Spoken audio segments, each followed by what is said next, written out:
I recently ran a CPO search for a Series C company. They're a SaaS company in the health tech space, growing rapidly, and they had had some attrition on their team and also needed someone who could help think about how they scaled into the enterprise space from a product perspective and moved up from SMBs to more enterprise. So there was two business problems at hand, and there was two candidates on paper, both of which had open-ended questions. So on one hand, I'll give you two examples. One hand, it looked like a killer on paper, and they were at one of the fastest growing companies, SaaS companies to date, had seen them through the perfect growth, had all the brands and logos on their resume that you would want to see.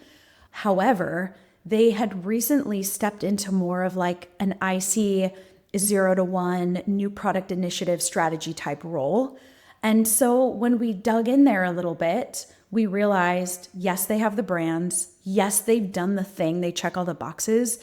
But actually, in this case, they needed a really, really strong people leader who could inspire, who could hire, who could mentor, and who could really be like a strong people leader that folks would look up to and that would inspire the team. And so when we chatted with this person, that wasn't their spike. Their spike was like, what do I build, scrappy early days, and actually do the building themselves rather than the building of the team. Build the product, not the team. And so for all of those reasons, they got to almost the final stages. And then once they really spent meaningful time with this person, they realized like we would be hiring them for the wrong reasons. They would look good on paper, but they wouldn't actually put a stop to some of the problems that had been bubbling up. On the flip side, they had someone that looked less attractive on paper, okay? So this was someone that was coming from the health tech space, and their hypothesis was enterprise SaaS is better, like B2B SaaS is better than health tech, and the caliber there is different. And it was a talent pool that we had decided to spend not a ton of time in.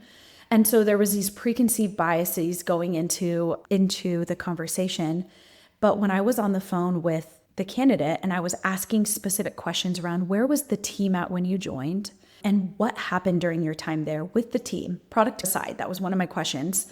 And this person told me about how they had inherited a team where the NPS score of the team was like in the low 30s. They came in and brought that percentage point up to the high 70s in like a 6-month span, turned the morale around, turned the trajectory of the team around. And I really uncovered in a quick call that like their spike was the leadership. As soon as she talked to the CEO, it became very obvious this is our person.